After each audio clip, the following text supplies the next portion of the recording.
এবার পয়েন্ট দিবি আইনস্টাইনের আলোক তড়িৎ সমীকরণ। বিজ্ঞানী আইনস্টাইন এটার জন্য নোবেল পেয়েছিল, ঠিক আছে, এই ফটো ইলেকট্রিক ইফেক্টের নিয়ে পরে যে ইকুয়েশন দিয়েছিল, ঠিক আছে, সেই জন্য আইনস্টাইন আগে একটা মানে ক্লার্ক ছিল, ঠিক আছে, তো এই ইকুয়েশনটা দিয়েছিল। আরও অনেক কিছু ইয়ে করেছে, থিওরি অফ রিলেটিভিটি দিয়েছে, তারপর সমান এমসি স্কোয়ার দিয়েছে, অনেক ইম্পর্টেন্ট অবশ্যই দিয়েছে, যেটাকে মানে কোয়ান্টাম ফিজিক্সকে অনেক আগে ইয়ে করেছে, উন্নতি করেছে। তো এটার পেছনে অনেক অবদান আছে বিজ্ঞানী আইনস্টাইনের। তো আইনস্টাইনের আলোক তড়িৎ সমীকরণ দিয়ে পয়েন্ট দিবি, নিয়ে লিখবি আইনস্টাইনের মতে আলো হলো ফোটনের স্রোত। আলো ধাতব পৃষ্ঠে আপতিত হলে ইলেকট্রন এই ফোটনগুলির সাথে ইলেকট্রনের স্থিতিস্থাপক সংঘর্ষ হয়। এই সংঘর্ষের সময় ইলেকট্রনগুলি হয় ফোটনের সমস্ত শক্তি শোষণ করে, না হয় কোনো শক্তি শোষণ করে না। ইলেকট্রন শক্তি শোষণ করলে তা দুইভাবে ব্যয়িত হয়। এক নম্বরে লিখবি ধাতু পৃষ্ঠ থেকে নির্গত হওয়ার জন্য কিছুটা শক্তি ব্যয় করে। এই শক্তির ন্যূনতম মান হলো কার্য অপেক্ষক। এটাকে ডাব্লিউ বা ডাব্লিউ নট যে কোনো একটা দ্বারা প্রকাশ করতে পারিস, ব্র্যাকেটে লিখি ডাব্লিউ, ডাব্লিউ নট, ফাই বিভিন্নভাবে প্রকাশ করা হবে। আর 2 নম্বরে লিখবি বাকি শক্তি ইলেকট্রনের গতিশক্তিতে রূপান্তরিত হয়। তারপর লিখবি যে ইলেকট্রনটি নির্গত হওয়ার জন্য ব্যয়িত ন্যূনতম শক্তি, নির্গত হওয়ার জন্য ন্যূনতম নির্গত শক্তি ডাব্লিউ হলে ও গতিশক্তি সর্বোচ্চ ই ম্যাক্স হলে, ই ম্যাক্স লিখিস না, এটা কে ই ম্যাক্স লিখবি, কে ই ম্যাক্স মানে কাইনেটিক এনার্জি ম্যাক্সিমাম, গতিশক্তি সর্বোচ্চ, তাহলে কে ই ম্যাক্স লিখবি। দেখ আমরা ধর এটা অনেকবার আইনস্টাইনের সমীকরণটা পড়া হয়ে গেছে, যদিও আমরা ধর ই শক্তি প্রয়োগ করলাম ফোটনকে, ই শক্তি প্রয়োগ করলাম, এই শক্তিটা দু জায়গায় নষ্ট হয়। একটা হচ্ছে ধাতুটাকে বের করতে, সেটা কার্য অপেক্ষক, এইখানেও নষ্ট হয় ধাতুটাকে জাস্ট বের করতে কার্য অপেক্ষক হিসেবে। আর কোথায় নষ্ট হয় বাকি শক্তিটা গতিশক্তিতে চলে যায়, মানে যে ইলেকট্রনটা বেরোলো সেই ইলেকট্রনটার গতিশক্তি, আর গতিশক্তিকে আমরা কাইনেটিক এনার্জি কে ই, আর এটা ম্যাক্সিমাম, সেই জন্য কে ই ম্যাক্স লিখলাম। তাহলে আমরা প্রয়োগ করছি এইটা ই এনার্জি, এই এনার্জিটা কিছুটা ধাতুটাকে বের করতে, এই ইলেকট্রনটাকে বের করতে কিছুটা, আর বাকিটা গতিশক্তি হিসাবে রূপান্তরিত হয়। এইবার দেখ ইয়ের জায়গায় এটা লেখার পর পরের লাইনে লিখবি, ইয়ের জায়গাতে লিখবি এইচ নিউ, ই সমান এইচ নিউ লেখা যায়, এইচ নিউ। আর যদি মনে হচ্ছে নিউ দিয়ে না লিখবো তাহলে এফ দিয়েও লিখতে পারিস, এইচ এফ, তবে এইচ নিউ দিয়ে লেখাটাই বেশি ভালো। নিউ সমান ডাব্লিউর জায়গায় ডাব্লিউ লিখলাম, প্লাস কাইনেটিক এনার্জি ম্যাক্সিমাম, এটাকে লিখে দিলাম কে ই ম্যাক্সি, ঠিক আছে। এইবারে কে ই ম্যাক্স কাইনেটিক এনার্জি ম্যাক্সিমাম সমান কী বেরোবে বলে এই জায়গার থেকে, এই ডাব্লিউটা যদি এইদিকে আসে, এই ডাব্লিউটা যদি এইদিকে আসে তাহলে কী হয়ে যাবে, এইচ নিউ মাইনাস ডাব্লিউ সমান কে ই ম্যাক্স। তার মানে কাইনেটিক এনার্জি ম্যাক্সিমাম হবে H nu minus W. H কি বটে প্লাঙ্ক ধ্রুবক, নিউ কম্পাঙ্ক, ডাব্লিউটা কি কার্য অপেক্ষক। এটাকে আমরা এবারে ঘুরাই লিখছি, এই কে ই ম্যাক্সটাকে সামনে লিখি, এইটা সমান এইটা লেখা আছে, তো এই কে ই ম্যাক্সটাকে সামনে লিখছি, মানে ঘুরাই, অন্য কিছু না।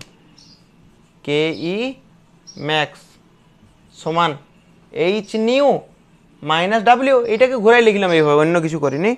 এইবার দেখ কাইনেটিক এনার্জি ম্যাক্সিমাম, এই জায়গাতে দেখ না কাইনেটিক এনার্জি মানে কি, গতিশক্তির সূত্রটা কি হয়, গতিশক্তির সূত্র হয় half m v square, half m v square, কিন্তু এখানে আমরা লিখেছি কাইনেটিক এনার্জি ম্যাক্সিমাম, তাহলে এখানে ভিটা কী হবে, ম্যাক্সিমাম হবে। বাকি যা ছিল তাই লিখলাম, এইচ নিউ মাইনাস ডাব্লিউ। এই যতগুলো বক্স করছিস ততগুলো অঙ্কতে কাজে লাগবে, এইটা এইটা, ঠিক আছে। আবার দেখ এটা তো হলো এই জায়গা থেকে এই সমীকরণটার আরেকটা রূপ লেখ। এখানে লিখবি নিবৃত্তি বিভব ভি নট হলে গতিশক্তি হয়, মানে নিবৃত্তি বিভবটা যদি ভি নট হয়, নিবৃত্তি বিভব যদি ভি নট হয়, তাহলে এখানে কাইনেটিক এনার্জি যেটা হয় না, কাইনেটিক এনার্জি হয় ই ইন্টু ভি নট। এটা যদিও পরে প্রমাণ করাবো, কাইনেটিক এনার্জি মানে গতিশক্তি সমান কিউ ইন্টু ভি, গতিশক্তি সমান কিউ ইন্টু ভি, কিউ মানে আধান। এবার আধানটা তো এখানে ইলেকট্রন, সেই জন্য আমরা ই নিয়েছি, অন্য কিছু না। গতিশক্তি সমান হচ্ছে কিউ ইন্টু ভি, এবার কিউ এখানে ইলেকট্রনটা, সেই জন্য ই লিয়েছি। এই তো এটাই তো। এবার কাইনেটিক এনার্জির জায়গায় এখানে বসে, কাইনেটিক এনার্জির জায়গায় ই ভি নট, ই ইন্টু ভি নট সমান যা ছিল তাই এইচ নিউ মাইনাস ডাব্লিউ, ঠিক আছে। তাহলে এটাও একটা সমীকরণ। ইলেকট্রন, এই ই মানে ইলেকট্রন, ইলেকট্রনের আধান, ভি নট মানে নিবৃত্তি বিভব, এইচ মানে প্ল্যাঙ্ক ধ্রুবক, নিউ মানে কম্পাঙ্ক, আর ডাব্লিউ বলতে এখানে কার্য অপেক্ষক। এইখানে আরেকটা কথা বলা হয় নাই যে আলোর মধ্যে কি আছে, ফোটন আছে, আর এই প্রত্যেকটা ফোটনের শক্তি হচ্ছে এই যে প্রতিটি ফোটনের শক্তি ই সমান এইচ নিউ। এটা লিখবি যদি পারিস তো, এই যে আইনস্টাইনের সমীকরণ যেখানে শুরু করেছিস ওইখানে, যে আলো থেকে নির্গত প্রতিটি ফোটনের শক্তি ই সমান এইচ নিউ। এই গ্রাফটা আমাদের করানো হয়ে গেছে, ঠিক আছে। এটা আর বেশি বোঝাচ্ছি না, আমরা অনেকবার করানো হয়ে গেছে। ভি নট সমান কী বেরোবে বল, h nu by E minus W by E. আরে এইটা এখানে ইনটু অবস্থায় আছে, যদি এটা পুরাটাই যায় পুরাটাই বাই হবে, ঠিক আছে, পুরাটাই বাই হবে। দেখ একবার পুরাটাই বাই করেই দেখাই দিচ্ছি, নাহলে আবার ওনাকে বুঝতে পারবে নি। এই ইটা এইখানে ইনটু অবস্থায় ছিল, এইদিকে ইটা যদি ওইদিকে যায় তাহলে কি হয়ে যাবে, পুরোটার বাই হয়ে যাবে কি। এবারে যদি আমরা ভগ্নাংশ মানে এইটা বাই এইটা করি বা এইটা বাই এইটা করি, সেই কি ব্যাপার না, ভাঙিয়ে দিচ্ছি আমরা, এই ভগ্নাংশটা ভাঙছি। এটা তো বুঝতে পারিস, h nu minus W by, এটা তো বুঝতে পারিস। মানে আইনস্টাইনের লেখচিত্র করবো আমরা, ঠিক আছে। আইনস্টাইনের লেখচিত্র তো আমরা করেছি। এটা দেখ অনেকটা হচ্ছে না এরকম, ওয়াই সমান এম এক্স মাইনাস সি সমীকরণ। তাহলে আমরা এরকম করলাম একটা এক্স অক্ষ একটা ওয়াই অক্ষে কাকে রাখবো, ভি নটকে। তাহলে ওয়াই অক্ষ বরাবর এইটা কি রাখবো, ভি নট মানে কি বটে বলতো, নিবৃত্তি বিভব। আর এইদিকে দেখ ভালো করে লক্ষ্য করে, এক্সের জায়গায় কে আছে, এইখানে এক্সের জায়গায় আছে নিউ, এক্সের জায়গায় কে আছে নিউ। তাহলে এক্স অক্ষ বরাবর আমরা কাকে রাখবো, নিউ মানে কি বটে, কম্পাঙ্ক। এটা নিউ কম্পাঙ্ক, আর এটা ভি নট। কেন এটা রাখলাম দেখিলে একবার, ওয়াই এর জায়গায় কে আছে ভি নট, তাহলে ওয়াই অক্ষে কাকে রাখবো, ভি নটকে। এক্সে কে আছে নিউ, তাহলে নিউ রেখেছি। হয়তো আগেরবার এফ দিয়ে করাইছিলাম, সেই কি ব্যাপার, এফ নিউ কম্পাঙ্ককেই করা হয়, এফ বা নিউ দুটোই কম্পাঙ্ককেই লেখা হয়, ঠিক আছে। এবার গ্রাফটা কেমন হবে, যেহেতু এম এক্স মাইনাস সি, তাহলে এই মূল বিন্দু থেকে হবে না এই গ্রাফটা হবে এইখান থেকে, এটা কম্পাঙ্ক তো দেখ, মূল বিন্দুতে এখানে ফটোইলেকট্রিক ইফেক্ট শুরু হয় নাই, কম্পাঙ্ক বাড়ালাম বাড়তে একটা টাইম শুরু হয়েছে। তাহলে এইটাকে কি বলবো আমরা, সূচনা কম্পাঙ্ক, সেই জন্য দেখলাম নিউ, আর এখানে নট, এটা হচ্ছে সূচনা কম্পাঙ্ক। আর এইটাকে যদি আমরা ডটেড লাইনে বাড়াই, ঠিক আছে, ডটেড লাইনে বাড়ালাম, দেখলাম এইখানে এই বিন্দুতে ছেদ করছে, তাহলে এই অংশটা কী হবে বলতো, এই অংশটাই সি হয়। যদি 11-এ পড়েছিস সরলরেখা সমীকরণ এখানে, তাহলে জানিস যে সি, এখানে যে সি সেইটা হচ্ছে ডাব্লিউ বাই ই, তাহলে এটা হচ্ছে সি, এখানে এটা হচ্ছে সি, আর সি এখানে কত, এখানে সি এর জায়গায় কে আছে ডাব্লিউ বাই ই, তাহলে সি লিখবো না আমরা, এখানে লিখবো ডাব্লিউ বাই ই, কি লিখবো ডাব্লিউ বাই ই। আর এইটাই হচ্ছে আইনস্টাইনের লেখচিত্র। এবার যদি প্রশ্ন পড়ে আইনস্টাইনের সমীকরণ ও লেখচিত্র লিখো, প্রত্যেকটার পরিচয় দিবি, ই কি, ভি নট কি, এইচ কি, নিউ কি, সব পরিচয় দিতে হবে, প্লাস গ্রাফ লিখতে হবে, ঠিক আছে। তাহলে এটা আমরা করালাম আইনস্টাইনের সমীকরণ, বা এরকম যদি প্রশ্নটা দেই আইনস্টাইনের স্বীকার্য লিখো, আইনস্টাইনের স্বীকার্য। তো এইটাই 1 নম্বর 2 নম্বর 3 নম্বর পয়েন্ট করে লিখবি। 1 নম্বর পয়েন্ট আমি বলে দিচ্ছি স্পিডে, ঠিক আছে, সবগুলোই বলা আছে, ইনফরমেশন সব বলা আছে। 1 নম্বর পয়েন্টে লিখবি ধাতু পৃষ্ঠে আলোক রশ্মির আপতন হয় ফোটন কণা হিসেবে, আর প্রতিটি ফোটনের শক্তি হয় ই সমান এইচ নিউ, বলা আছে এটা। সেকেন্ডে লিখবি ধাতুর মধ্যে অবস্থিত ইলেকট্রনের সঙ্গে ফোটনের সংঘর্ষ হয়, পুরোপুরি লিখবি ধাতুর ইলেকট্রনের সঙ্গে ফোটনের সংঘর্ষ হলে এক্ষেত্রে ইলেকট্রনটি ফোটনের সমস্ত শক্তি শোষণ করবে, না হয় কোনো শক্তি শোষণ করবে না। এটা 2 নম্বর পয়েন্ট হলো। 3 নম্বর পয়েন্টে লিখবি যে ইলেকট্রনের এইচ নিউ পরিমাণ শক্তি শোষণ করে। ইলেকট্রনের কত শক্তি আছে? এই ফোটনের কত শক্তি থাকে বলতো? ফোটনের শক্তি থাকে এইচ নিউ। একটু আইনস্টাইনের সমীকরণটা মনে করে দেখ। এই যে ইটা কোথায় কোথায় নষ্ট হয়? কিছুটা যায় কার্য অপেক্ষকে, বাকিটা যায় কাইনেটিক এনার্জিতে যায়, ঠিক আছে। তাহলে এই যে এটা ফোটনের শক্তিটা, তাহলে ফোটনের শক্তিটা আমরা এখানে এর জায়গায় লিখতে পারি এইচ নিউ। তাহলে ফোটনের শক্তি কত আছে? ফোটন কত শক্তি হিসেবে আছে? H new. তাহলে 3 নম্বর পয়েন্টে লিখবি যে ইলেকট্রন এইচ নিউ পরিমাণ এই ফোটনের শক্তিতে এইচ নিউ, ফোটনের শক্তিতে এইচ নিউ। তাহলে 3 নম্বর পয়েন্টে লিখবি, দেখ 2 নম্বরে আমরা বললাম যে ইলেকট্রন ফোটনের সমস্ত শক্তি শোষণ করে, নয়তো কোনো শক্তি শোষণ করে না। এটা আমরা বললাম, মানে ওর বিশাল ইয়েতে থাকে ইলেকট্রন, ঠিক আছে, হয় পুরোটাই আমার, না হলে একটুও না। সেই বাচ্চা ছেলেগুলো যেমন করে পুরোটাই আমি নেবো, সেই রকম ইলেকট্রন হয় পুরো শক্তি শোষণ করে, আর না হলে কোনো শক্তি শোষণ করে না। যদি শোষণ করে তাহলে কত শক্তি শোষণ করবে বল? একটা ফোটনের শক্তি কত হয়? একটা ফোটনের শক্তি হয় এইচ নিউ। হয় ইলেকট্রনটা এই পুরো শক্তিটাই শোষণ করবে, আর না হলে শোষণই করবে নাই। তাহলে একটা ইলেকট্রন যদি শক্তি শোষণ করেও, তাহলে কত শোষণ করবে? এইচ নিউ পরিমাণ শক্তি শোষণ করবে। আর এই এইচ নিউর মধ্যে ধাতুটাকে বের করতে হবে। ধাতু থেকে ইলেকট্রন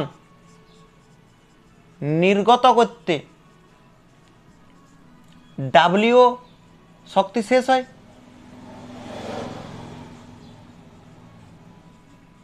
কি বললাম ভালো করে দেখ। একটা ফোটনের শক্তি কত? অনেকবার পড়াইছে। ফোটনের শক্তি এইচ নিউ শক্তি নিয়ে আসে। আর এই এইচ নিউর মধ্যে ধাতুর থেকে তো ইলেকট্রনটাকে বের করতে হবে, আর এই বের করতে যে শক্তিটা শোষণ হয় সেটা হচ্ছে ডাব্লিউ। এই শক্তিটা শেষ হয়ে যায়।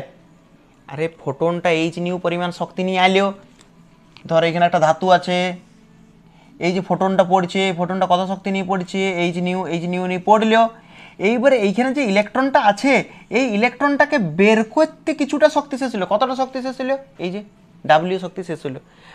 তাহলে আর কত বাকি শক্তি বল? বাকি শক্তি কত? ইলেকট্রনটা কত শক্তি শোষণ করে? ফোটনের শক্তি এইচ নিউ, ফোটনের শক্তিটা এইচ নিউ, ফোটনের শক্তি এইচ নিউ। এবার ইলেকট্রন গ্রহণ করলে হয় পুরোটাই করবে, আর না হলে করবে কি নেই। যদি করে কত গ্রহণ করবে? H new. তাহলে এই এইচ নিউর মধ্যে কিছুটা ইলেকট্রনটাকে বের করতে শেষ, তাহলে বাকি শক্তি কত থাকবে বল? মোট শক্তি কত? এইচ নিউ, এইটা মোট শক্তি। আর এইটার থেকে কতটা শেষ হয়ে যাচ্ছে? ডাব্লিউ। এইটাই তো বাকি শক্তি। আর এই বাকি শক্তি ইলেকট্রনের গতি শক্তিতে রূপান্তরিত হয়। লিখে নিবি। এটাই 3টা স্বীকার্য আমরা বলে দিলাম। তাহলে আইনস্টাইনের সমীকরণ বললে তো পুরো সমীকরণটা লিখবি, সমীকরণের পরিচয় দিবি, বা বলতে পারে আইনস্টাইনের লেখচিত্রও করাই দিয়েছি আমরা, ঠিক আছে।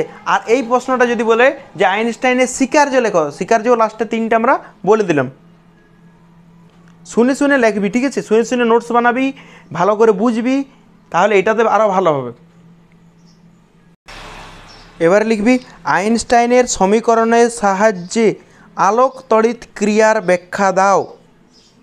1 নম্বর পয়েন্টে লিখবি ফোটনের শক্তি ধাতুর কার্য অপেক্ষা বেশি হলে ইলেকট্রন ফোটনের শক্তি সম্পূর্ণরূপে শোষণ করে সঙ্গে সঙ্গে ধাতুপৃষ্ঠ থেকে বেরিয়ে যায়, অর্থাৎ আলোক তড়িৎ ক্রিয়া তাৎক্ষণিক প্রক্রিয়া। একটা পয়েন্ট ব্যাখ্যা করা হয়ে গেল। ঠিক আছে, এটা আমরা বলি। আমরা ধরে নিলাম যে কোনো একটা ধাতু আছে, ঠিক আছে, কোনো একটা এখানে ধাতু আছে, এই ধাতুর যে ইলেকট্রন আছে এখানে, এই ইলেকট্রনটার কার্য অপেক্ষক হচ্ছে 5 জুল। এই যে ইলেকট্রনটার কার্য অপেক্ষক হচ্ছে 5 জুল। তো কার্য অপেক্ষক 5 জুল মানে কি? কার্য অপেক্ষক 5 জুল মানে কি? এই ইলেকট্রনটাকে এই ধাতুটার থেকে বার করতে ন্যূনতম 5 জুল শক্তি দিতে হবে, এইটাই কার্য অপেক্ষক। ঠিক আছে, তাহলে এইখানে যদি এইরকম আলো পড়ে যে যার শক্তিটা এর থেকে বেশি, তবেই কিন্তু গ্রহণ করবে ইলেকট্রন, তাছাড়া গ্রহণই করবে না, রিজেক্ট একদম। তাহলে এইখানে যে ফোটনটা পড়বে, এইখানে যে ফোটনটা পড়বে, সেই ফোটনটার শক্তি মিনিমাম 5 জুল তো হতেই হবে, বরং তার বেশি হোক, মানে 5 জুলের থেকে বেশি হতে হবে, 5 জুল বা 5 জুলের থেকে বেশি। এটা বোঝানোর জন্য বললাম 5 জুলটা, এটা আবার লিখতে আরম্ভ করে দিস না, বেকার লিখে লাভ নেই। আপনার মনে হচ্ছে তো লিখবো, তো লিখতে পারিস। তাহলে 1 নম্বর পয়েন্ট আমরা ব্যাখ্যা দিচ্ছি যে আমরা ধরলাম এই ধাতুটাকে বের করতে কত শক্তি লাগবে, আমরা কত ধরেছি 5 জুল, মানে এই ধাতুটার কার্য অপেক্ষক, এটাই তো কার্য অপেক্ষক। কার্য অপেক্ষক মানে কি? এই যে ধাতুটা থেকে এই ইলেকট্রনটাকে বের করতে মিনিমাম 5 জুল শক্তি লাগবে, এইটাই তো কার্য অপেক্ষক। তাহলে এই যে আলোটা পড়ছে, এই আলোতে কি আছে? ফোটন আছে। এই যে ফোটন, ঠিক আছে, এই ফোটনটার শক্তি কার্য অপেক্ষক থেকে বেশি হইতে হবে। যদি বেশি হয় তাহলে ইলেকট্রন বলবে না ঠিক আছে, অ্যাকসেপ্ট করা যেতেই পারে, তখন ওই শক্তিটা সম্পূর্ণরূপে শোষণ করে, আর শোষণ করার পর একদম এক লাফে বাইরে বেরিয়ে যায়, একদম সঙ্গে সঙ্গ। আর যদি দেখে যে আমার এইখান থেকে বিরাতে কত শক্তি খরচ হবে, 5 জুল, আর যে আলোটা পড়ছে সেইটা শক্তি কম, গ্রহণই করবে না এটা। ঠিক আছে, ইলেকট্রনের এতটা পাওয়ার। কি বললাম? ইলেকট্রনটার যে কার্য অপেক্ষক মানে কি? ইলেকট্রনটাকে বের করার জন্য যে ন্যূনতম শক্তি। তো এই ন্যূনতম যে শক্তি, তার থেকে বেশি শক্তি দিলে তবে ইলেকট্রনটা বাইরে বেরাবে, সেই তার সমান বা তার বেশি শক্তি দিলে তবেই বাইরে বেরাবে, তার চেয়ে কম দিলে বেরাবে কি নি, ইলেকট্রন শক্তি লিবে গিয়ে নি, গ্রহণই করবে নি। 1 নম্বর। 2 নম্বরে লিখবি, এই তত্ত্ব অনুসারে আপতিত আলোর তীব্রতা বৃদ্ধি পেলে ফোটনের সংখ্যা বৃদ্ধি পায়।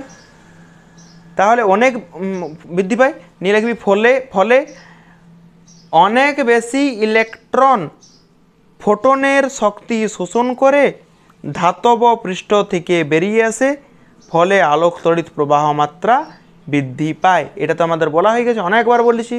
তীব্রতা বাড়ালে ফোটন বাড়বে, আবার ফোটন যত বৃদ্ধি পাবে তত ইলেকট্রন বাইরে বেরিয়ে আসবে, ইলেকট্রনের সংখ্যা বৃদ্ধি পাবে, এরকমভাবে বলেছি বারবার। ঠিক আছে, মানে এটা বলতে চাইছি কি, যদি আগে হয়তো 50টা ফোটন পড়ছিল, 50টা ইলেকট্রনকে বের করছিল, এখন যদি 100টা ফোটন পড়ে তাহলে 100টা ইলেকট্রনকে বের করবে। মানে তীব্রতা বাড়ালে ফোটন বাড়বে, আর ফোটন বাড়লে ইলেকট্রনের সংখ্যা বৃদ্ধি পায়। এটা আমরা অনেকবার বলেছি, না বুঝতে পারলে তখন আরেকবার বলবি, টিউশনে বলবো। 3 নম্বর পয়েন্টে লিখবি, আমরা জানি ই ম্যাক্স সমান H nu minus W not, W লিখলে হবে, নি লিখবি আলোর কম্পাঙ্ক নিউ কমতে থাকলে নির্গত ইলেকট্রনের গতিশক্তি কমতে থাকে এবং এক সময় শূন্য হয়ে যায়। দেখি 2 নম্বর পয়েন্টটা আমরা বললাম, আমরা জানি ই ম্যাক্স সমান এইচ নিউ মাইনাস ডাব্লিউ। এটা আমরা আইনস্টাইনের সমীকরণে পড়াইছি, আগে দেখে একবার পাতাটা উল্টাই। কেই ম্যাক্স সমান এইচ নিউ মাইনাস ডাব্লিউ। এইবারে আমরা কি করব, ধর একটা ধাতু ফিক্সড, তাহলে কার্য অপেক্ষক তো ফিক্সড। আরে ধাতু ফিক্সড মানে কার্য অপেক্ষক ফিক্সড। এইটা ধর সোডিয়াম ধাতু, সোডিয়াম ধাতুর কার্য অপেক্ষক 5 ইলেকট্রন ভোল্ট ধরে নিলাম। এমজির হবে হয়তো 4.8 ইলেকট্রন ভোল্ট। তাহলে বিভিন্ন ধাতুর উপর নির্ভর করে না কার্য অপেক্ষক, আমরা আগেই বলেছি কার্য অপেক্ষক ধাতুর উপর নির্ভর করে। তাহলে ধাতুটা আমরা ধরলাম একটা ফিক্সড, তাহলে ডাব্লিউ ফিক্সড। এইবারে নিউর উপর নির্ভর করবে গতিশক্তি, তাহলে গতিশক্তি কে ই কার সাথে সমানুপাতি, নিউর সাথে সমানুপাতি। কেন সমানুপাতি নিউর সাথে করলাম একবার দেখ ভালো করে। এইচটা তো প্লাঙ্ক ধ্রুবক, এইটার তো ছেড়েই দে কথা। ডাব্লিউ, এবারে ডাব্লিউ মানে তো কার্য অপেক্ষক না, কার্য অপেক্ষক আমি ধরে নিলাম একটাই ধাতু, একটা ধাতু মানে কার্য অপেক্ষক ফিক্সড ধরে নিলাম যে, ঠিক আছে ফিক্সড ধরে নিচ্ছে। ডাব্লিউটাও ফিক্সড, এইচটাও ধ্রুবক, তাহলে কার উপর নির্ভর করবে, নিউর উপর। এইবারে যদি নিউ কমাতে থাকলে, নিউ যদি কমায় তাহলে কাইনেটিক এনার্জি কমবে না বাড়বে? আরে গতিশক্তি মানে কাইনেটিক এনার্জিটা নিউর সাথে সমানুপাতি, তাহলে এইটা যদি কমায় তাহলে এইটাও কমবে। তাহলে নিউ কমাতে থাকলে কাইনেটিক এনার্জি মানে গতিশক্তি লিখবি তোরা, আমি শুধু কেই লিখে দিলাম। নিউ কমাতে থাকলে কাইনেটিক এনার্জিও কমবে, এবারে কমতে কমতে এক সময় কাইনেটিক এনার্জি শূন্য হয়ে যাবে কমতে। দেখ একবার কাইনেটিক এইটার সাথে সমানুপাতি, তাহলে এইটাকে যদি কমায় এটাও কমবে, সমানুপাতি সম্পর্কে তো তাই হয়, একটা কমলে আর একটা কমে, তাহলে এইটা কমালে এইটাও কমবে। তাহলে কমতে একটা টাইমে কাইনেটিক এনার্জি জিরো হয়ে যাবে, ঠিক আছে। এবার জিরো হয়ে যাবে, জিরো যদি হয় কাইনেটিক এনার্জি, ঠিক আছে কাইনেটিক এনার্জি জিরো। আমরা ধরি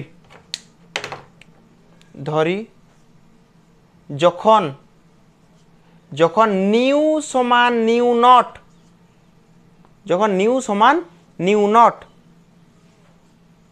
তখন কাইনেটিক এনার্জি শূন্য। আমরা যদি ধরে নিলাম যখন নিউ নট, তখন কাইনেটিক এনার্জি হচ্ছে শূন্য।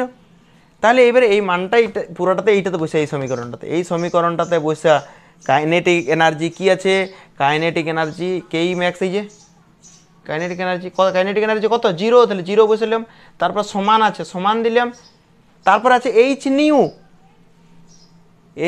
নিউ, তাহলে এইচ বসালাম। এবার আছে নিউ লিখলাম, কিন্তু নিউ সমান নিউ নট, নিউ জায়গায় নিউ নটও লিখে দিতে পারি আমরা একটা জায়গাতেই। তারপরে মাইনাস ছিল, মাইনাস লিখলাম, ডাব্লিউ ছিল, ডাব্লিউ লিখলাম। তো এই জায়গা থেকে ডাব্লিউ সমান কি এসছে দেখতো, এই জায়গা থেকে ডাব্লিউ সমান কি বেরোবে, পরের লাইন, এটা 2 নম্বর পয়েন্টে লিখবি, ঠিক আছে। ডাব্লিউ সমান বেরোবে, মাইনাস ডাব্লিউটা এইদিকে আসবে, তাহলে প্লাস হয়ে গেল, তাহলে ডাব্লিউ সমান বেরোবে এইচ ইন্টু নিউ নট। এবারে নিউ নট সমান কি বেরোবে বলতো, নিউ নট সমান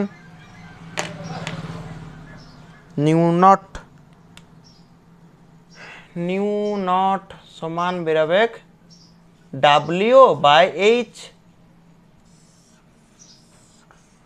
এটা দ্বিতীয় নম্বর। এটা লেখার পর লিখবি ডাব্লিউটা কার্য অপেক্ষক, নিউ নটটা হচ্ছে সূচনা কম্পাঙ্ক। এটা আমরা অনেকবার বলেছি, F0 দ্বারা লিখেছি, দেখবি F0 বা নিউ জিরো সেই কি ব্যাপার, নিউ নট বা F0, এটা কি বলবো আমরা, সূচনা কম্পাঙ্ক। মানে এমন একটা কম্পাঙ্ক যেখানে আলোক তড়িৎ ক্রিয়া সূচনা হয়, ঠিক আছে।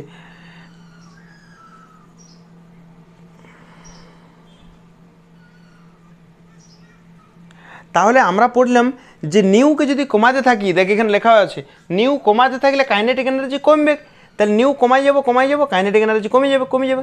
তো নিউ কমাতে আর এমন তো সিচুয়েশান আসবে না যে কাইনেটিক এনার্জি মাইনাসই হয়ে গেল, কেননা আমরা জানি গতিশক্তি কখনো ঋণাত্মক হতে পারে না, তাই তো। তাহলে নিউ কমাতে থাকলে কাইনেটিক এনার্জি কমবে, লিখবি এবারে যে নিউ কমালে কাইনেটিক এনার্জি কমবে, কিন্তু কাইনেটিক এনার্জি মানে গতিশক্তি কমতে কমতে কখনোই ঋণাত্মক হবে না। যেহেতু ঋণাত্মক হবে না গতিশক্তি, তার মানে নিউটার এটার বেশি কমানো যাবে না। আরে ভাই নিউ কমালে কাইনেটিক এনার্জি কমবে। এবারে নিউ কমাতে এক সময় কাইনেটিক এনার্জি শূন্য হয়ে যাচ্ছে। এইটার সাথে কি সমানুপাতি, তাহলে এইটা যদি কমায় তাহলে এইটা কমবে, ওইটাই বললাম, এইটা কমলে এটা কমবে। তো কতক্ষণ কমবে? যখন কমতে কাইনেটিক এনার্জি শূন্য হয়ে যাবে। এবারে আরও নিউ কমাচ্ছি, তাহলে কাইনেটিক এনার্জি কি মাইনাস হয়ে যাবে? হবে না। কাইনেটিক এনার্জি, গতিশক্তি কখনো ঋণাত্মক হয় না। 9এও পড়েছিস গতিশক্তি ঋণাত্মক হয় না, 11এ পড়েছিস কার্যক্ষমতা শক্তিতে যে গতিশক্তি কখনো ঋণাত্মক হয় না।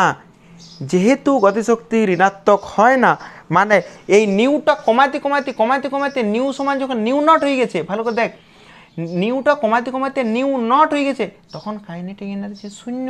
মানে নিউটা আর এই নিউ নটার থেকে কম করা যাবে না, ঠিক আছে? কেননা নিউটা কমাতেই তো নিউ নট হয়েছে, তখন গতিশক্তি শূন্য হয়েছে। এবারে নিউটা কি আর এইটার থেকে কমানো যাবে না, গতিশক্তি মাইনাস হয়ে যাবে। গতিশক্তি মাইনাস হয় না, তাহলে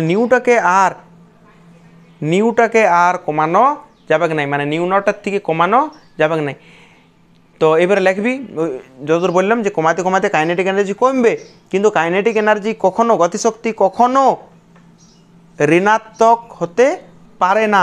তাই কম্পাঙ্ক কখনোই নিউ নটের থেকে কম হতে পারে না, মানে হতে পারে না নয়, লিখবি কম্পাঙ্ক নিউ নট অপেক্ষা কম হলে ইলেকট্রন নির্গত হয় না। তাই তো আমরা পড়েছিলাম যে একটা নির্দিষ্ট কম্পাঙ্কের আলো যদি পড়ে তবেই ইলেকট্রন নির্গত হবে, নির্দিষ্ট কম্পাঙ্কের আলো পড়লেই নির্গত হবে। কেননা তুই নিউ কমাতে থাকলে কাইনেটিক এনার্জি কমে যাবে। এবারে নিউ কমাতে যখন নিউ নট হয়ে গেছে, তখন গতিশক্তি শূন্য। এইবারে আমরা চাইছি নিউটা আরও কমাবো, কিন্তু নিউটা কমাতে তো পারবো আমরা, ওটা তো আমাদের হাতে আছে, কোন আলো ফেলবো আমরা। কিন্তু নিউটা কমালে কাইনেটিক এনার্জি মাইনাস হয়ে যাবে, মানে মাইনাস হয়ে যাবে বলতে গেলে কী বোঝাচ্ছে, মাইনাস হবে না, কখনো মাইনাস হতেই পারে না। তার মানে মাইনাস হওয়া তো দূরের কথা, যদি আমরা এই নিউ নটের থেকে কম আলো ফেলি, কম কম্পাঙ্কের আলো ফেলি, এই নিউ নটের থেকে যদি কম কম্পাঙ্কের আলো ফেলি, তো ফটো ইলেকট্রিক ডিফেক্ট হবে কেই নেই, ঠিক আছে? আলোক তড়িৎ ক্রিয়া হবে কেই নেই। নিউটা কমাতে নিউ নট হয়ে গেছে, তখন গতিশক্তি শূন্য। নিউটা কমাতে যখন নিউ নট হয়ে গেছে, তখন গতিশক্তি শূন্য। এবারে নিউটাকে মানে কম্পাঙ্ককে যদি আমরা এই নিউ নটের থেকেও কমাই, নিউ নট মানে কি বটে রে? সূচনা কম্পাঙ্ক। তার মানে এই যে কম্পাঙ্কটা, আমরা যে কম্পাঙ্কটা ফেলছি, সেইটা যদি সূচনা কম্পাঙ্কের থেকে কম ফেলি, তাহলে আলোক তড়িৎ ক্রিয়া শুরু হবে না, ওইটাই লিখতে হবে। যে নিউ কমাতে কাইনেটিক এনার্জি শূন্য হবে, কিন্তু কাইনেটিক এনার্জি কখনো ঋণাত্মক হবে না, ঠিক আছে? ঋণাত্মক হবে না। তাই নিউটা মানে আপতিত কম্পাঙ্ককে সূচনা কম্পাঙ্কের থেকে কম হলে আলোক তড়িৎ ক্রিয়া শুরু হবে না, এটাই 2 নম্বর পয়েন্টে লিখবি। দেখ একটু আগে আমরা পড়লাম, এবার 3 নম্বর পয়েন্টটা আমরা বোঝাচ্ছি, 2 নম্বরটা হয়ে গেছে, ঠিক আছে? তো 3 নম্বর পয়েন্ট হচ্ছে, যদি আমরা এটা লিখি যে ই সমান কোথায় নষ্ট হয়, একটা কিছুটা যায় কার্য অপেক্ষকে আর বাকিটা যায় গতিশক্তিতে, এটা তো আমরা অনেকবার পড়েছি। তাহলে কে ই সমান কী বেরোবে বলতে, এখান থেকে কে ই সমান ই মাইনাস ডাব্লিউ বেরোবে নাকি? কাইনেটিক এনার্জি সমান ই মাইনাস ডাব্লিউ বেরোবে। এইবারে আমরা ই এর জায়গায় লিখতে পারি ই সমান কি হয়, এইচ নিউ, আর এইটা কাইনেটিক এনার্জি, এইটা হচ্ছে ফোটনের শক্তিটা। দেখে এটা, দেখে এটা ফোটনের শক্তি ই, কিছুটা নষ্ট হয় কার্য অপেক্ষকে ডাব্লিউ, সেই জন্য ওয়ার্ক ফাংশন কার্য অপেক্ষক, আর কিছুটা হয় গতিশক্তি বাকিটা। তাহলে এইবার আমরা কাইনেটিক এনার্জিটা বার করলাম, গতিশক্তিটা, এই ডাব্লিউটা ওই দিক গেল, তাহলে ই মাইনাস ডাব্লিউ। এবার দেখ ই মানে হচ্ছে ফোটনের শক্তি কত হয়, এইচ নিউ। এবারে মাইনাস ছিল মাইনাস দিলাম। এবারে ডাব্লিউ কার্য অপেক্ষক, কার্য অপেক্ষক আগের লাইনে এবার করলাম আমরা কার্য অপেক্ষক সমান এইচ নিউ নট, তাহলে ওইটাই লিখি এইচ নিউ নট, আর এখানে কেই ছিল কেই লিখে দিলাম। তো এই লাইনটার থেকে একটু ভালো করে ভাব, গতিশক্তিটা কার উপর নির্ভর করছে? এটা তো সূচনা কম্পাঙ্ক না, এইটা সূচনা কম্পাঙ্ক, এটা ফিক্সড সূচনা কম্পাঙ্ক, যে এই ধাতুটার ক্ষেত্রে সূচনা কম্পাঙ্ক এটাই হবে সূচনা কম্পাঙ্ক, মানে হয়তো ঠিক হয়ে গেছে একদম ফিক্সড আছে যে সোডিয়াম ধাতুর ক্ষেত্রে 250 কম্পাঙ্ক লাগবে, ম্যাগনেসিয়ামের ক্ষেত্রে 125 লাগবে। তাহলে এই সূচনা কম্পাঙ্কটা তো ফিক্সড, সূচনা কম্পাঙ্কটা ফিক্সড, কিন্তু এইটা তো ফিক্সড নয়। সূচনা কম্পাঙ্ক ফিক্সড, এইটা তো আমাদের হাতে আছে, আপতিত কম্পাঙ্ক এটা। আবার দেখ এইচ, এইচ মানে হচ্ছে প্ল্যাঙ্ক ধ্রুবক, এইচ মানে প্ল্যাঙ্ক ধ্রুবক, প্ল্যাঙ্ক কনস্ট্যান্ট এইচটা, এখানেও এইচটা প্ল্যাঙ্ক কনস্ট্যান্ট। এই নিউ নটটা ধ্রুবক, সূচনা কম্পাঙ্ক ধ্রুবক, তাহলে কাইনেটিক এনার্জি কার উপর নির্ভর করবে? কাইনেটিক এনার্জি নির্ভর করবে আপতিত আলোর কম্পাঙ্কের উপর। তাহলে গতিশক্তিটা কম্পাঙ্কের সাথে সমানুপাতি, গতিশক্তি কম্পাঙ্কের সাথে সমানুপাতি। তাহলে এই পয়েন্টটা এবারে লিখবি যে আপতিত আলোর কম্পাঙ্ক বৃদ্ধি পেলে ফোটনের শক্তি বৃদ্ধি পায়, আর ফোটনের শক্তি বৃদ্ধি পেলে নির্গত ইলেকট্রনের গতিশক্তিও বৃদ্ধি পায়। সুতরাং কম্পাঙ্ক বৃদ্ধি করলে নিবৃত্তি বিভব বৃদ্ধি পাবে। এটাই তো আমরা পড়েছি যে যদি কম্পাঙ্ক বাড়ানো হয়, দেখ কম্পাঙ্ক বাড়ানো হয় তাহলে গতিশক্তি বৃদ্ধি পাবে। আমরা এটা আলোক তড়িৎ ক্রিয়াতে পড়েছি, এটাই আমরা আইনস্টাইনের থেকে ব্যাখ্যা করছি। আইনস্টাইনের যে সমীকরণ, সেই সমীকরণ থেকে ওই যেগুলো আমরা পড়েছি ওগুলোই ব্যাখ্যা, অন্য কিছু না। দেখ কম্পাঙ্ক বাড়ালে, কম্পাঙ্ক বৃদ্ধি করলে গতিশক্তি বৃদ্ধি পায়। আমরা আগে তো ওইটা এরকম প্র্যাকটিক্যাল ফিল্ড নিয়েছিলাম, মানে কল্পনা করে আর কি। এইটা হচ্ছে ম্যাথমেটিক্যাল ফিল্ড। দেখ কম্পাঙ্ক যদি বৃদ্ধি করা হয় তাহলে গতিশক্তি বৃদ্ধি পাবে, কম্পাঙ্ক বৃদ্ধি করলে গতিশক্তি বৃদ্ধি পাবে, কম্পাঙ্ক বৃদ্ধি করলে গতিশক্তি বৃদ্ধি পাবে।